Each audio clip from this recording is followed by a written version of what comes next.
Hello there, World of Tankers. Welcome to the channel. Hopefully all of you are doing well out there. I'm, of course, your host, Droodles Blitz, and in today's video, we're going to be starting up, once again, the Versus series. And in this Versus series specifically, we're going to be talking about the T-34-85, one of the most massively produced actual real World War II tanks, to the Type 58, a pretty much Chinese knockoff of the T-34-85. Now, both of these vehicles are very similar in the playstyles. Of course, they carry pretty much identical armor and statistics, but they actually have two very, very different guns. So in today's video, I'm going to be covering both of these tanks, and I'm actually going to really start liking these Versus videos once again, because it gives me a way to connect to you guys. I actually post polls, which I'm going to start doing once again, where you can vote on specific tanks you want to see coming out next on the channel. So if you're currently grinding down a line and you're struggling with a vehicle, keep an eye on the polls. If you're not subscribed to the channel, make sure to smash that subscribe button, and as well, click that bell notification, because you'll be notified when I do make my polls, and of course, when you get notified, you can vote on what tanks you want to see pop out on the channel next. But in today's video specifically, we're going to be talking about the T-34-85 and the Type 58. Now, the T-34-85, as I said, was one of the most massively produced vehicles during World War II. Over 84,000 of them were built, which is pretty dang impressive. And not only were a crazy amount of them built, but it was also known as the best tank during World War II. It had good, reliable armor that could actually bounce a lot of shells.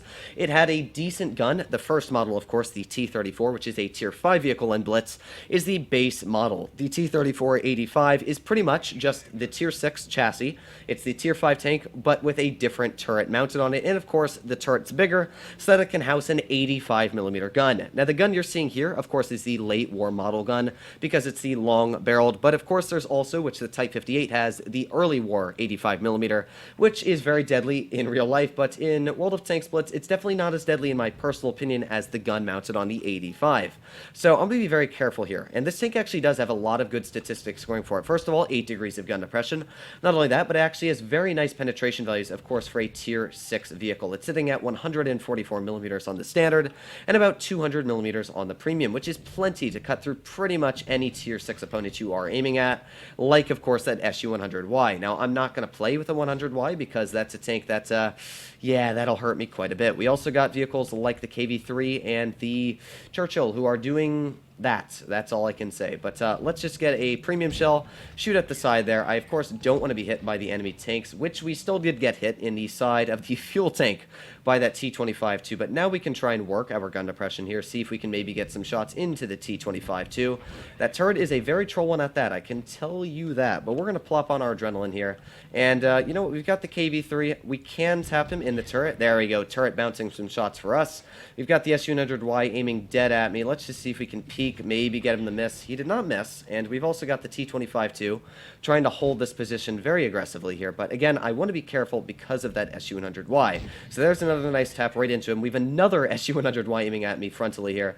This is not the situation I kind of want to be stuck in right now. I can tell you that. But you know what? We're still going to try and tap him. There we go. And a bounce right on the turret. That's what this tank is known for doing. It actually gets a lot of nice bounces on the hull. So let's see. So the other 100Y is still waiting there. It does not appear so. And I can't actually get shots into that one guy. Sadly, I just don't have the gun depression currently, but there we go. Finally having enough gun depression to shoot that T-25 too. We've got the 100Y still kind of sitting back there, quite deadly and menacing. I really got to be careful because, well, this tank is bouncing a lot of shells. You can see the turret is getting quite a bit of nice troll bounces. The issue is I'm trying to fight a tier... Ooh, another nice bounce. We're actually getting a lot of bounces right now, but I'm going to stop pulling out there because, as you can see, it's not really worth it to keep try, and I really can't trade with the T-25 too. While it isn't necessarily the best of Tier 7 medium, or tank destroyer, should I say, it plays like a medium, but the tank doesn't really, I don't stand a chance against it. So I'm going to push off to the side here. We've got our Eraser on the side here as well, who got a nice shot into that Churchill Mark 6, but oof, that Smasher just eradicated that T-25 too. Now we can start shooting shells into a vehicle like this Mark 6. Now you can see that the penetration, while it isn't spectacular on this vehicle, still cuts through your enemy opponents quite easily. I've got enough, I got enough premium pen at 190mm to pretty much easily easily eat through any tier 7 opponents I am aiming at. Let's see if we can get a shot. There we go. Another nice tap right into that Churchill Mark 6, and hopefully this eraser is going to be finishing him off. Not sure if he's going to. In fact, we'll just, bounce a shell on the roof of that guy. Let's retry that shot. I don't think HE is going to finish him off, so let's just try one more premium shell. Oh, come on. You can start to see where having a larger gun is a little bit of a disadvantage when you're trying to penetrate your shots. But thankfully, my eraser got a pretty nice finishing shot into the Churchill Mark 6's turret. That is a premium tank you really don't find anymore.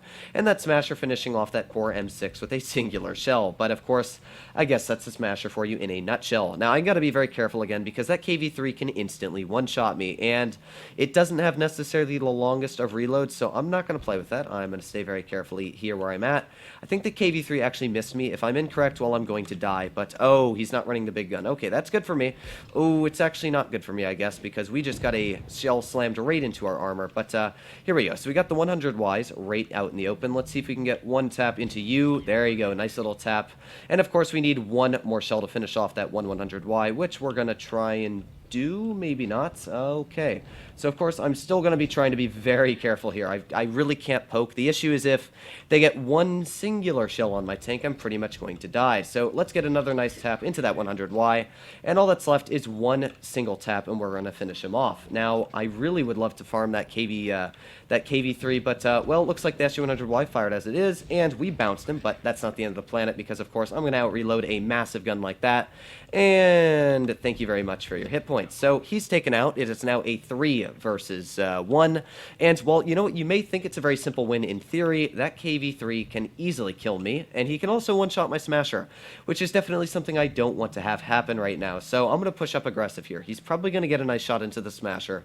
I'm going to push on. We'll see if we can push on. Yes, my English is wonderful once again, but oh gee, that's not what I want. We're going to drive away very quickly from that. So that is too dangerous for me. But you know what? He missed me, which of course is very nice for me. In fact, that KV, oh, that SU just got a super deadly shell into that KV-3, and all that's left is one singular shot in the lower plate, which, oh, he missed. That was very lucky for me, because I definitely messed that poke up, but it's fine, because we did a good job. We completely carried this team on our standards. We may have, in fact, aced the tank. So how much damage did we do there? That was not an ace, but 2,500 damage for that very tough battle, as you can see. I had to reposition a lot, but it did a very, very solid job.